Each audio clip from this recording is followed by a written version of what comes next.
এখন প্রশ্ন জাগে যে রসুলকে আল্লাহ নিলেন কেন মেরাজে? কাউরে নিলেন না, এত নবী রসুল বানালেন, লক্ষাধিক আম্বিয়ায়ে কেরাম নবী এবং রসুল, কাউরেই নিলেন না, আর রসুলকে কেন নিলেন? নবুয়তের দ্বাদশ বৎসরে, দ্বাদশ মানে কত? দ্বাদশ 12, কত? 12। দ্বাদশ কত? 12 না 11? দেখেন আবার, একাদশ, দ্বাদশ, 12। নবুয়তের 12তম বৎসরে রসুল পাক সাল্লাল্লাহু আলাইহি ওয়াসাল্লামের দাদা ইন্তেকাল করলেন। দাদাকে বলেন?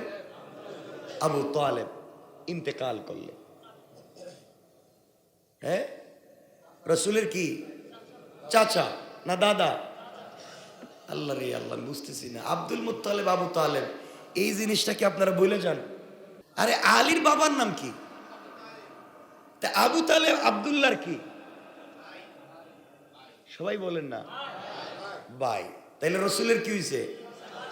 আর আব্দুল মুত্তালিব কি? দাদা। রসুলকে বলা হয় আব্দুল মুত্তালিব, যার কাছে রসুল কিছুদিন ছিলেন, মাত্র জন্মের পরে কিছুদিন ছিলেন মায়ের কাছ থেকে দাদার কাছে, এরপরে চাচার কাছে, যিনি বড় হয়েছেন। কি হয়েছেন? বড় হয়েছে। কথাগুলো বুঝবেন।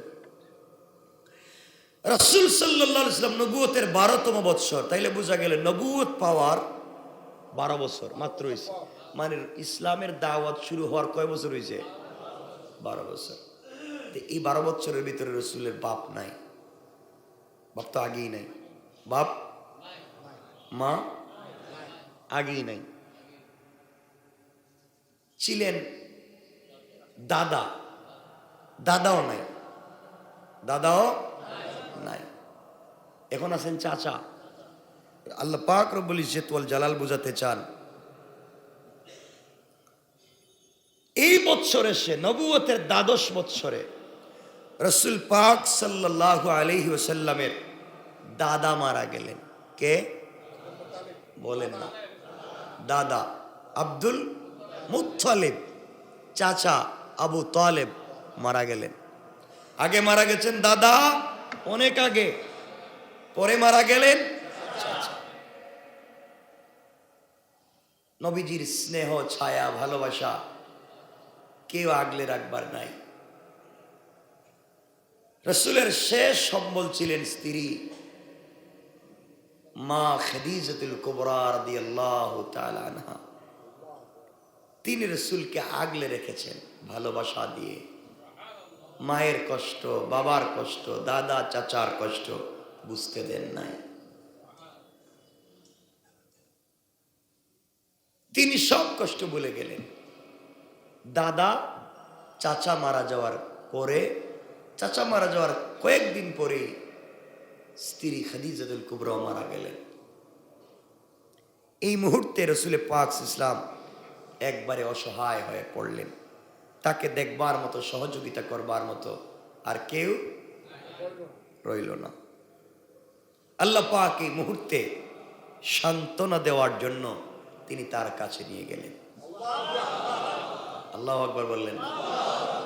কেন সান্ত্বনা দিবেন? কেন? কারণ আল্লাহ রসুল পাককে বানিয়েছেন বন্ধু, হাবিবুল্লাহ। আর বন্ধু যখন বিপদে পড়ে, তখন উত্তম বন্ধুর কাজ হলো বন্ধুর পাশে গিয়ে সান্ত্বনা দেওয়া। আল্লাহু আকবার বলেন না। বন্ধুর কাজ বন্ধুকে সান্ত্বনা দেওয়া। আর আমাদের কাজ, বন্ধু বিপদে পড়লে দেখবেন না, রাস্তাঘাটে যদি দেখেন গাড়ি একটা অ্যাক্সিডেন্ট করছে, তাহলে মানুষ মরে যাইতেছে, রক্ত পড়তেছে, এইটা দেখার আগে দেখে ব্যাগ আর প্যাকেটে কি আছে। কথা বলেন না কেন? আগে ছুরি ডাকাতি করে কি আছে এগুলো সব নিয়ে যায় হাতাইয়া। বন্ধু বিপদে পড়লে আরো মেরে ফেলতে চায়। আর আল্লাহ বলছেন আজকে বন্ধুকে সান্ত্বনা দেওয়ার কেউ নাই, আমি দুনিয়ায় গিয়ে বন্ধুকে সান্ত্বনা দিব কেন? বন্ধুকে আমার বাড়িতে নিয়ে আসবো। আল্লাহু আকবার।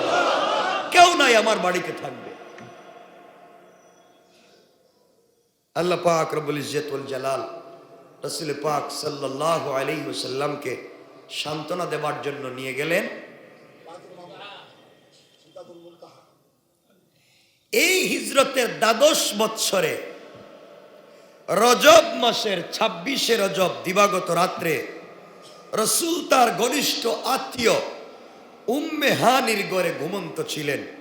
দুইজন ফেরেশতা এসে তাকে কাবা ঘরের হাতিমে কাবায় নিয়ে গেলেন, ভিতরে নিয়ে গেলেন। সেখানে তার সিনাকে কাটলেন, কলব বের করলেন, আবার সেই কলব চিরে সেখান থেকে কি যেন একটা কালো বস্তু বের করলেন। তারপর জমজমের পানি দিয়ে কলবকে ধুয়ে সেটা আবার যথাস্থানে স্থাপন করে দিলেন। সোনার তস্তরিতে ভরে ঈমান এবং হিকমত এনে সিনার ভেতরে ঢেলে দিলেন, ভিতরে ঢুকাইয়া দিলেন। সিনা জুড়া লাগিয়ে দেওয়া হলো। উত্তম জগতে, পবিত্র জগতে আল্লাহ তাআলার সান্নিধ্যে যাওয়ার জন্যে বান্দার মন এবং দেহকে আল্লাহ যোগ্য করে তুললেন। পড়েন সুবহান। এখান থেকে বোঝা যায় রাসূল সশরীরে গিয়েছে। তার অন্তর থেকে সব দূর করে, কল পরিষ্কার করে, কল্প কেটে ওখানকার ভিতর থেকে সোনার তস্তরিতে ইলম এবং হিকমত এনে ঢুকিয়ে দিয়ে রাসূলের পাকের দেহ এবং মনকে আল্লাহ পাকের দরবারে নিয়ে যাওয়ার জন্য রেডি করেছেন কে? তাহলে রাসূলের পাক সাল্লাল্লাহু আলাইহি ওয়াসাল্লাম মিরাজে গিয়েছিলেন। বাইতুল মুকাদ্দাস, বাইতুল্লাহ থেকে বাইতুল মুকাদ্দাস পর্যন্ত সন্দেহ আছে? বলেন। রাত্রবেলা সফর করিয়েছেন কে? বলেন কে? যে এলাকায় সফর করিয়েছেন পুরো এলাকাকে বরকতময় করেছেন, রসুলকে নিয়েছেন তার কিছু নিদর্শনগুলো দেখাবার জন্য। এই আয়াতে রসুলকে আল্লাহ আব্দ বা বান্দা বলেছেন। আর বান্দা বলা হয় দেহ এবং রুহের সমষ্টিকে। শুধু রুহকে বান্দা বলা হয় না, শুধু দেহকেও বান্দা বলা হয় না। কারণ দেহ ছাড়া রুহের বন্দেগী করার ক্ষমতা নাই। শুধু রুহকে বান্দা বলা যায় না, আর শুধু বডিকেও বান্দা বলা যায় না। কারণ রুহ বডি ছাড়া আল্লাহর ইবাদত করতে পারবে না। পারবে? পারবে? আর শুধু বডি রুহ ছাড়া আল্লাহর ইবাদত করতে পারবে? পারবে না। তাহলে বান্দা হতে গেলে রুহও লাগবে, বডিও লাগবে। তাহলে বোঝা গেল আল্লাহ রসুলকে সফর করিয়েছেন বডি সহকারে। সুবহানাল্লাহ বলেন। এত কথা বলার অর্থ কি? আমার এত কথা বলার অর্থ এই পৃথিবীতে কিছু মানুষ আছে রসুল যে সশরীরে সফর করেছেন এটা বিশ্বাস করে না। তারা বলে রসুল মেরাজ করেছেন স্বপ্নে। বিশ্বাস করে না বিদে আমাকে এত কথা বলতে হচ্ছে। যেটা স্বপ্নে নয়, এটা বাস্তবে। কে বলেছেন? আরো জোরে বলেন কে? যারা বিশ্বাস করে না তাদের ঈমান আছে? আল্লাহ বলছেন তিনি সফর করিয়েছেন তারা বান্দাকে। আর বান্দা হতে গেলে রূহও লাগবে, বডিও। তাইলে বোঝা গেল রসুলের পাককে আল্লাহ সফর করিয়েছেন দেহ এবং মনের সমষ্টিতে। ঠিক আছে তো? আপনি চাইলে মনে মনে এখন হজরে আসওয়াদ চুম্বন করতে পারবেন, কিন্তু সত্যিকার অর্থে আপনি ধরতে পারবেন না, দেখতেও পারবেন না। কথা বলেন না? আপনি মনে মনে চোখ বন্ধ করে যে আমি এখন হজরে আসওয়াদে হাত দিছি, কিন্তু আসলে বাস্তবতা কথা বলে না কেন? মনে মনে তো প্রেসিডেন্ট হওয়া যায়, বাস্তবতা লাগবে। রাসূলে পাক মনে মনে না বাস্তবে? কথা বলেন। এই আয়াত থেকে আমরা বুঝতে পারলাম রাসূল পাক সাল্লাল্লাহু আলাইহি ওয়াসাল্লামকে মক্কা শরীফের বাইতুল মসজিদুল হারাম থেকে ফিলিস্তিনের বাইতুল মুকাদ্দাস পর্যন্ত মুহূর্তের মধ্যে সশরীরে ভ্রমণের কথা স্পষ্টভাবে জানিয়ে দিয়েছেন কে? এবং 7 আসমান ভেদ করে সিদরাতুল মুনতাহা পর্যন্ত ভ্রমণের প্রতি ইশারা করেছেন, যেখানে ওখানে আমরা যাচ্ছি। তাহলে আমি এবার ভেঙ্গে ভেঙ্গে বলার অর্থ হচ্ছে মক্কা থেকে বাইতুল মুকাদ্দাস পর্যন্ত সফরের কথা ডাইরেক্ট আমার এই আয়াতে আছে, যে আয়াত পড়লাম। আছে না নাই? রাসূল তো শুধু কি বাইতুল মুকাদ্দাস গেছেন না, 7 আসমান ভেদ করে সিদরাতুল মুনতাহায় গেছেন? সিদরাতুল মুনতাহায় যাওয়ার কথা তো এখানে নাই। এই জন্যই তারা বলে রাসূল সশরীরে মসজিদুল হারাম থেকে মসজিদুল আকসায় গেছে, আর বাকিটুকুন মনে মনে গেছে। নাউজুবিল্লাহ বললেন না? কত বড় বড় বুজুর্গ এরা, কি তাফসীর আর ব্যাখ্যা। কিন্তু এই কথাগুলো আমার আল্লাহ কোরআনে কারীমের 53 নম্বর সূরা নজমের 13 থেকে 15 নম্বর আয়াতে বলছে।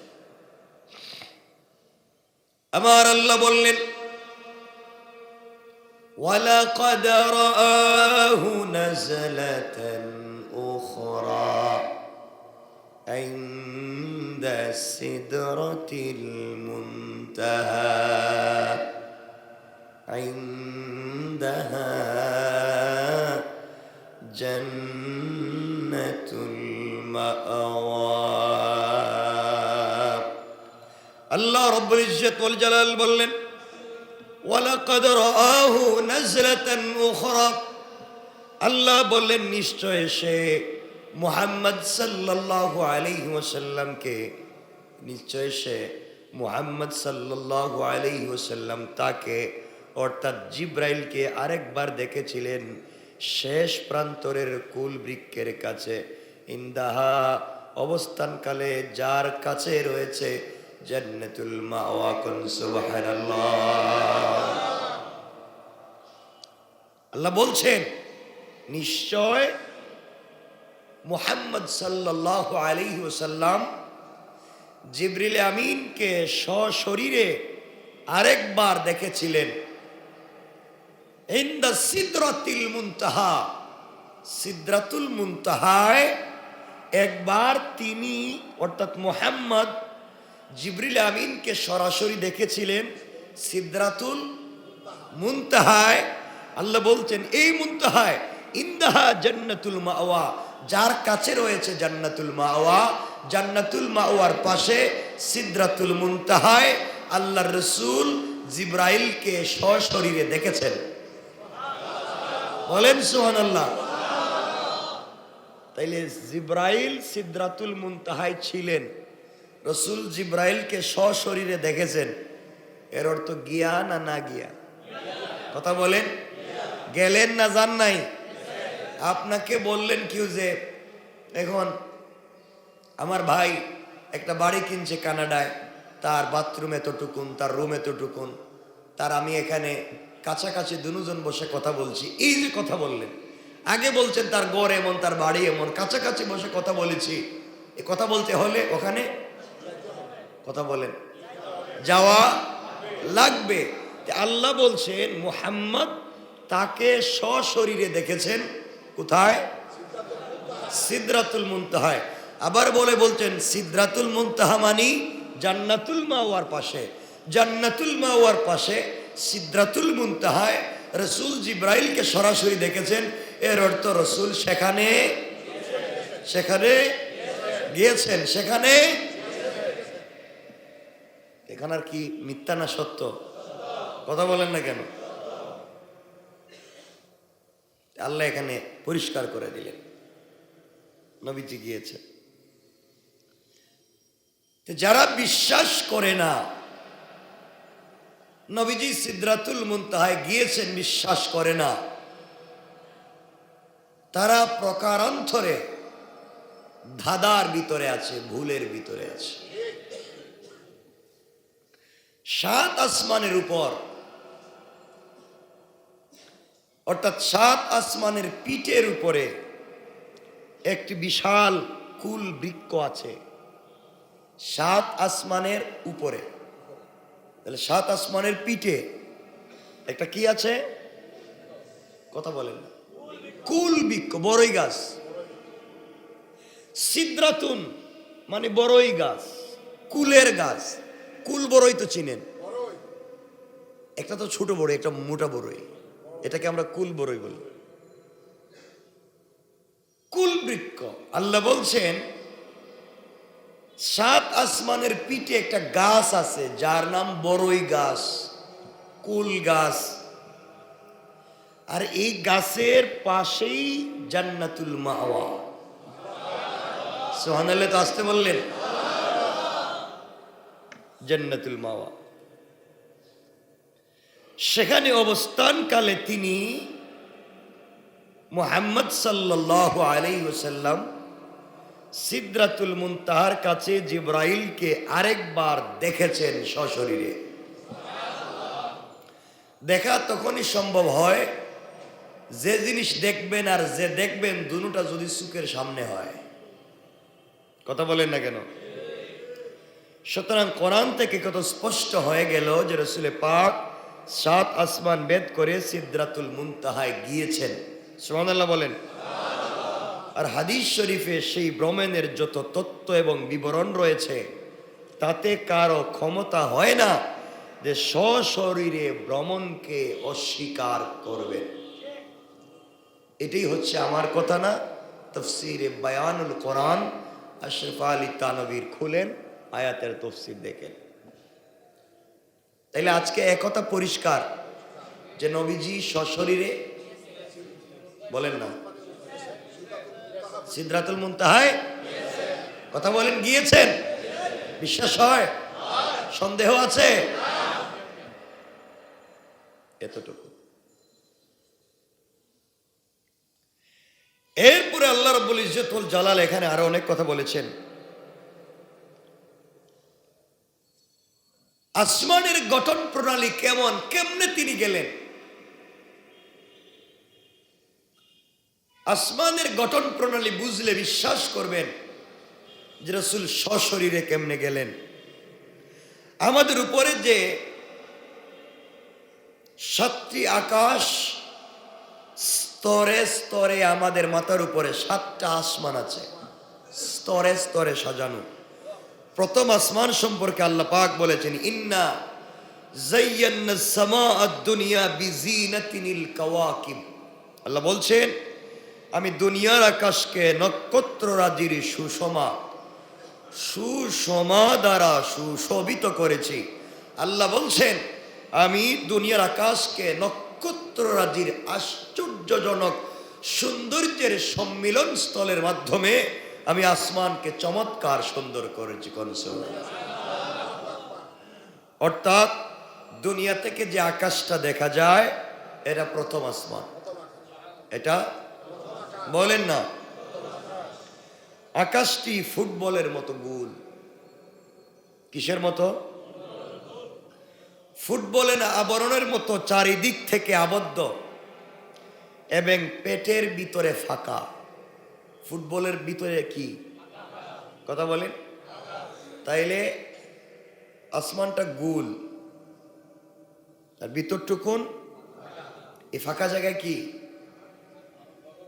কথা বলেন না? এই ফাঁকা জায়গায় পৃথিবী, সূর্য, গ্রহ, নক্ষত্র যা আছে সবই আসমানের মধ্যখানে ফাঁকা জায়গায়। সুবহানাল্লাহ বললেন না? আল্লাহ বুঝাতে চাইলেন আমি পুরা সৃষ্টি আসমান, জমিন, গ্রহ, নক্ষত্রের সব বেষ্টন করে রেখে দিয়েছেন কি দিয়া? প্রথম আসমান দিয়ে। সুবহানাল্লাহ বললেন না? তাহলে প্রথম আসমান একটা ফুটবল আর ভিতরে আমরা আসমান, গ্রহ, নক্ষত্র, জমিন যা আছে কে বানিয়েছেন? তাইলে বোঝা গেল কি? বলেন না? তাহলে বোঝা গেল গ্রহ, নক্ষত্র যা আছে, আসমান, জমিন সব যদি ফুটবলের মতো ভিতরে হয় তাইলে বোঝা গেল প্রথম আসমান একটা উড়ন্ত বেলুনের মতো। কথা বলেন?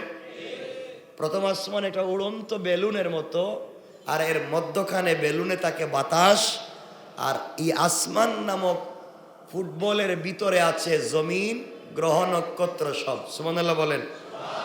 কে বানিয়েছেন? এই আকাশের পিঠের উপর থেকে অনেক দূর পর্যন্ত ফাঁকা।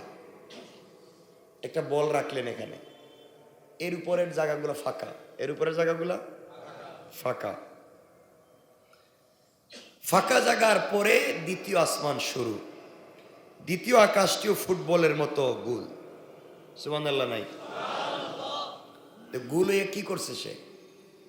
দ্বিতীয় আসমানটা ফুটবলের মতো গোল হয়ে প্রথম আসমানটা তার পেটে ঢুকে রেখে দিচ্ছে।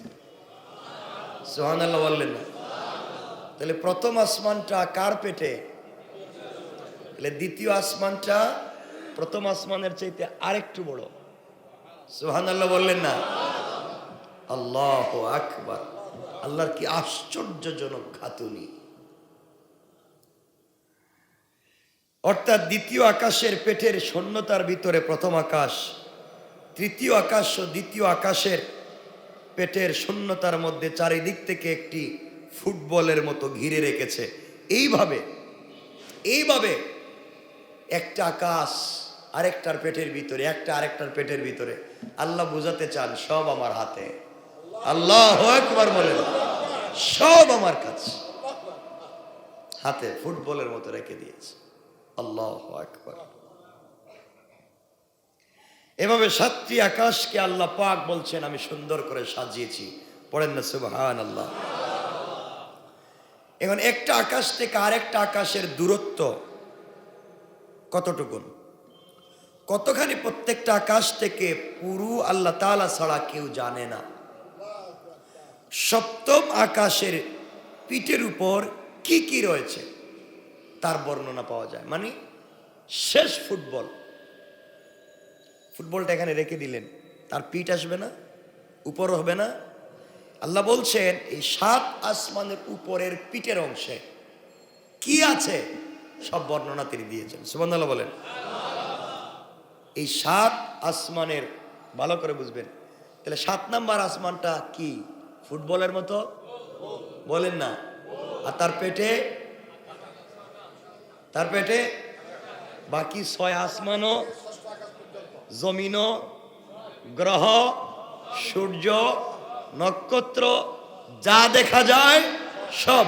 আল্লাহু আকবার। এই সপ্তম আসমানের উপরে, সপ্তম আসমানের পিঠের সরাসরি উপরে একটা ঘর আছে যার নাম বাইতুল মামুর। এই সপ্তম আসমানের সোজা পিঠ থেকে, একেবারে সোজা পিঠ থেকে একটা পাথর ছেড়ে দিলে একবারে প্রথম আসমান ভেদ করে জমিনের যেখানে এসে পড়বে ওখানেই বাইতুল্লাহ। সুবহানাল্লাহ বলেন।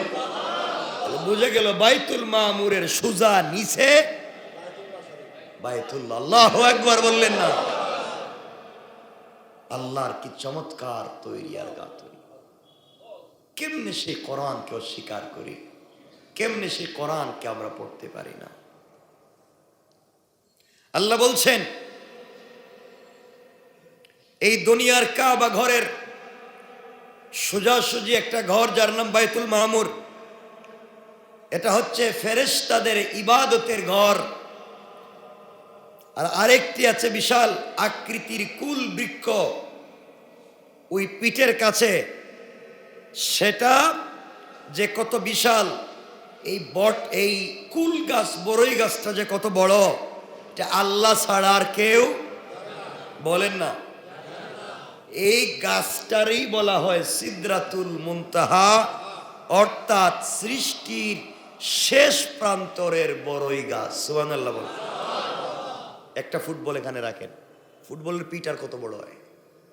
একটু সাইডে আসলেই তো নাই, নেমে গেছে না, নেমে গেছে। আল্লাহ বলছেন একবারে শেষ প্রান্তরের। তাহলে পিঠের শেষ প্রান্তরে আল্লাহ লাগিয়ে রেখেছেন বড়ই গাছ। তাহলে সৃষ্টির শেষ প্রান্তরে কি আছে? কথা বলেন না কেন? কথা বলেন। এখানেই বড়ই গাছের কাছে আল্লাহ একটা জান্নাত বানিয়ে রেখেছেন, যার নাম জান্নাতুল মাওয়া। সুবহানাল্লাহ বলেন না? আল্লাহু আকবার। চিন্তা করছেন? এখন এতক্ষণ বললাম এই ছোট ছোট কথা বোঝাবার জন্য। জান্নাতুল মাওয়া কেমন, সিদরাতুল মুনতাহাটা কেমন, এটা সামনে গেলে সুযোগ পাইলে বলবো।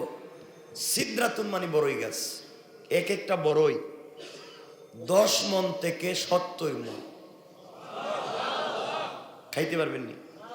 না কয় বহুত খাইতে পারবেন এখানে।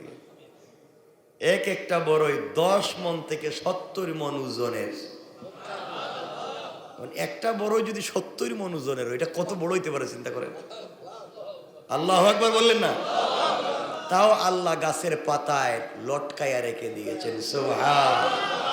একটা পাতলা বড়ই গাছের ডাল আর কত শক্ত হয়, এই পাতলা বড়ই গাছের ডালে 70 মণ ওজনের বড়ইকে আল্লাহ ঝুলিয়ে রেখে দিয়েছেন। সুবহানাল্লাহ জোরে বললেন না? আল্লাহ। এক একটা পাতা হাতির কানের মতো মোটা। এতক্ষণ তো বুঝছেন? তাইলে আমরা রসুল বাইতুল মুকাদ্দাস গেছেন এবং সিদরাতুল মুনতাহায় গেছেন, এতটুকুন তো বুঝছেন। কথা বলেন। আসমান বুঝতে পেরেছেন, দুনিয়া কেমনে, এগুলা তো বুঝছেন। এখন প্রশ্ন জাগে যে রসুলকে আল্লাহ নিলেন কেন মেরাজে?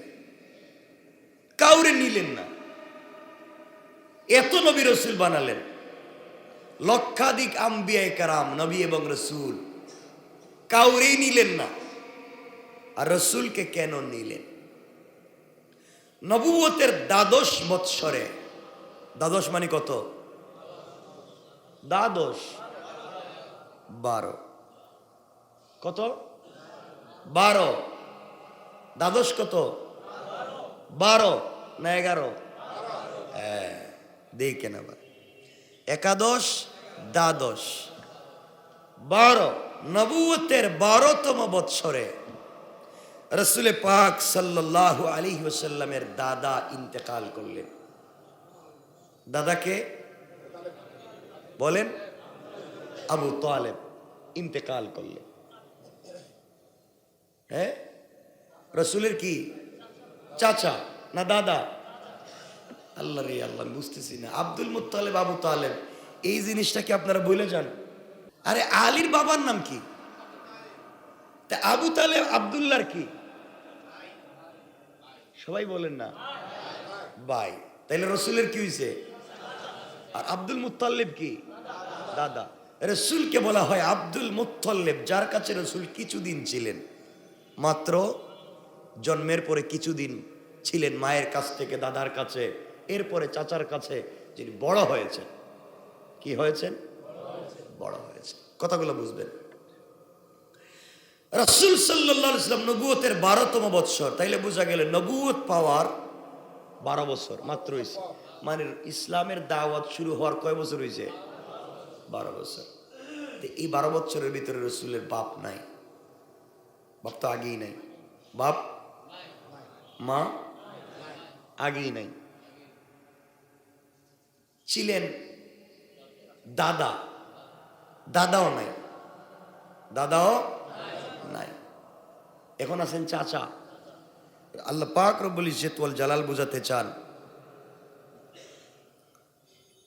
এই বৎসরে সে নবুয়তের 12 বৎসরে রসুল পাক সাল্লাল্লাহু আলাইহি ওয়াসাল্লামের দাদা মারা গেলেন। কে? বলেন না? দাদা আব্দুল মুত্তালিব, চাচা আবু তালেব মারা গেলেন। আগে মারা গেছেন দাদা, অনেক আগে, পরে মারা গেলেন চাচা।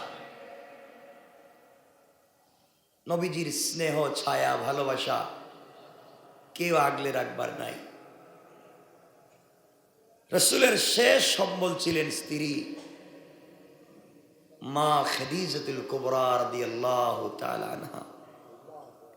তিনি রসুলকে আগলে রেখেছেন ভালোবাসা দিয়ে। মায়ের কষ্ট, বাবার কষ্ট, দাদা চাচার কষ্ট বুঝতে দেন নাই। তিনি সব কষ্ট বলে গেলেন। দাদা চাচা মারা যাওয়ার পরে, চাচা মারা যাওয়ার কয়েকদিন পরে স্ত্রী খাদিজাতুল কুবরা মারা গেলেন। এই মুহূর্তে রসুল পাক ইসলাম একবারে অসহায় হয়ে পড়লেন। তাকে দেখবার মতো, সহযোগিতা করবার মতো আর কেউ রইল না। আল্লাহ পাক এই মুহূর্তে সান্ত্বনা দেওয়ার জন্য তিনি তার কাছে নিয়ে গেলেন। আল্লাহু আকবার বললেন।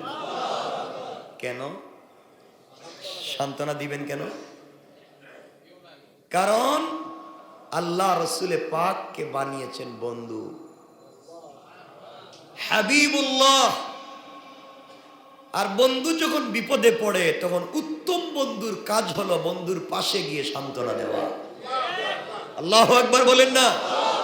বন্ধুর কাজ বন্ধুকে সান্ত্বনা দেওয়া। আর আমাদের কাজ, বন্ধু বিপদে পড়লে দেখবেন না, রাস্তাঘাটে যদি দেখেন গাড়ি একটা অ্যাক্সিডেন্ট করছে, তাহলে মানুষ মরে যাইতেছে, রক্ত পড়তেছে, এটা দেখার আগে দেখে ব্যাগ আর প্যাকেটে কি আছে। কথা বলেন না কেন? আগে ছুরি ডাকাতি করে কি আছে এগুলো সব নিয়ে যায় হাতাইয়া। বন্ধু বিপদে পড়লে আরো মেরে ফেলতে চায়। আর আল্লাহ বলছেন আজকে বন্ধুকে সান্ত্বনা দেওয়ার কেউ নাই। আমি দুনিয়ায় গিয়ে বন্ধুকে সান্ত্বনা দিব কেন? বন্ধুকে আমার বাড়িতে নিয়ে আসবো। আল্লাহু আকবার। কেউ নাই আমার বাড়িতে থাকবে। আল্লাহ পাক রব্বুল ইজ্জত ওয়াল জালাল রাসূল পাক সাল্লাল্লাহু আলাইহি ওয়াসাল্লামকে সান্ত্বনা দেওয়ার জন্য নিয়ে গেলেন। এই হিজরতের ১২ বৎসরে রজব মাসের ২৬শে রজব দিবাগত রাত্রে রসুল তার ঘনিষ্ঠ আত্মীয় উম্মে হানির ঘরে ঘুমন্ত ছিলেন। দুইজন ফেরেশতা এসে তাকে কাবা ঘরের হাতিমে কাবায় নিয়ে গেলেন, ভিতরে নিয়ে গেলেন। সেখানে তার সিনাকে কাটলেন, কলব বের করলেন, আবার সেই কলব চিরে সেখান থেকে কি যেন একটা কালো বস্তু বের করলেন। তারপর জমজমের পানি দিয়ে কলবকে ধুয়ে সেটা আবার যথাস্থানে স্থাপন করে দিলেন। সোনার তস্তরিতে ভরে ঈমান এবং হিকমত এনে সিনার ভেতরে ঢেলে দিলেন, ভিতরে ঢুকাইয়া দিলেন। সিনা জুড়া লাগিয়ে দেওয়া হলো। উত্তম জগতে, পবিত্র জগতে আল্লাহ তাআলার সান্নিধ্যে যাওয়ার জন্যে বান্দার মন এবং দেহকে আল্লাহ যোগ্য করে তুললেন। পড়েন সুবহান। এখান থেকে বোঝা যায় রাসূল সশরীরে গিয়েছে। তার অন্তর থেকে সব দূর করে, কল্প পরিষ্কার করে, কল্প কেটে ওখানকার ভিতর থেকে সোনার তস্তরিতে ইলম এবং হিকমত এনে ঢুকিয়ে দিয়ে রাসূলের পাকের দেহ এবং মনকে আল্লাহ পাকের দরবারে নিয়ে যাওয়ার জন্য রেডি করেছেন কে? নাই। এখন আছেন চাচা। আল্লাহ পাক রব্বুল ইজ্জত ওয়াল জালাল বুঝাতে চান, এই বৎসরে সে নবুয়তের ১২ বৎসরে রাসূল পাক সাল্লাল্লাহু আলাইহি ওয়াসাল্লামের দাদা মারা গেলেন। কে? বলেন না। দাদা আব্দুল মুত্তালিব, চাচা আবু তালেব মারা গেলেন। আগে মারা গেছেন দাদা, অনেক আগে। পরে মারা গেলেন চাচা। নবীজির স্নেহ, ছায়া, ভালোবাসা কেউ আগলে রাখবার নাই। রাসূলের শেষ সম্বল ছিলেন স্ত্রী মা খাদিজাতুল কুবরা রাদিয়াল্লাহু তাআলা আনহা। তিনি রাসূলকে আগলে রেখেছেন ভালোবাসা দিয়ে। মায়ের কষ্ট, বাবার কষ্ট, দাদা চাচার কষ্ট বুঝতে দেন নাই। তিনি সব কষ্ট বলে গেলেন। দাদা চাচা মারা যাওয়ার পরে, চাচা মারা যাওয়ার কয়েকদিন পরে স্ত্রী খাদিজাতুল কুবরা মারা গেলেন। এই মুহূর্তে রাসূল পাক ইসলাম একবারে অসহায় হয়ে পড়লেন। তাকে দেখবার মতো, সহযোগিতা করবার মতো আর কেউ রইল না। আল্লাহ পাক এই মুহূর্তে সান্ত্বনা দেওয়ার জন্য তিনি তার কাছে নিয়ে গেলেন। আল্লাহু আকবার বললেন। কেন সান্ত্বনা দিবেন? কেন? কারণ আল্লাহ রসুলে পাককে বানিয়েছেন বন্ধু, হাবিবুল্লাহ। আর বন্ধু যখন বিপদে পড়ে তখন উত্তম বন্ধুর কাজ হলো বন্ধুর পাশে গিয়ে সান্ত্বনা দেওয়া। আল্লাহু আকবার বলেন না। বন্ধুর কাজ বন্ধুকে সান্ত্বনা দেওয়া। আর আমাদের কাজ, বন্ধু বিপদে পড়লে দেখবেন না, রাস্তাঘাটে যদি দেখেন গাড়ি একটা অ্যাক্সিডেন্ট করছে, তাহলে মানুষ মরে যাইতেছে, রক্ত পড়তেছে, এটা দেখার আগে দেখে ব্যাগ আর প্যাকেটে কি আছে। কথা বলেন না কেন? আগে ছুরি ডাকাতি করে কি আছে এগুলো সব নিয়ে যায় হাতাইয়া। বন্ধু বিপদে পড়লে আরো মেরে ফেলতে চায়। আর আল্লাহ বলছেন আজকে বন্ধুকে সান্ত্বনা দেওয়ার কেউ নাই। আমি দুনিয়ায় গিয়ে বন্ধুকে সান্ত্বনা দিব কেন? বন্ধুকে আমার বাড়িতে নিয়ে আসবো। আল্লাহু আকবার। কেউ নাই আমার বাড়িতে থাকবে। আল্লাহ পাক রব্বুল ইজ্জত ওয়াল জালাল রাসূল পাক সাল্লাল্লাহু আলাইহি ওয়াসাল্লামকে সান্ত্বনা দেওয়ার জন্য নিয়ে গেলেন এই হিজরতের ১২ বৎসরে রজব মাসের ২৬শে রজব দিবাগত রাত্রে রসুল তার ঘনিষ্ঠ আত্মীয় উম্মে হানির ঘরে ঘুমন্ত ছিলেন। দুইজন ফেরেশতা এসে তাকে কাবা ঘরের হাতিমে কাবায় নিয়ে গেলেন, ভিতরে নিয়ে গেলেন। সেখানে তার সিনাকে কাটলেন, কলব বের করলেন, আবার সেই কলব চিরে সেখান থেকে কি যেন একটা কালো বস্তু বের করলেন। তারপর জমজমের পানি দিয়ে কলবকে ধুয়ে সেটা আবার যথাস্থানে স্থাপন করে দিলেন। সোনার তস্তরিতে ভরে ঈমান এবং হিকমত এনে সিনার ভেতরে ঢেলে দিলেন, ভিতরে ঢুকাইয়া দিলেন। সিনা জুড়া লাগিয়ে দেওয়া হলো। উত্তম জগতে, পবিত্র জগতে আল্লাহ তাআলার সান্নিধ্যে যাওয়ার জন্য বান্দার মন এবং দেহকে আল্লাহ যোগ্য করে তুললেন। পড়েন সুবহান। এখান থেকে বোঝা যায় রাসূল সশরীরে গিয়েছে।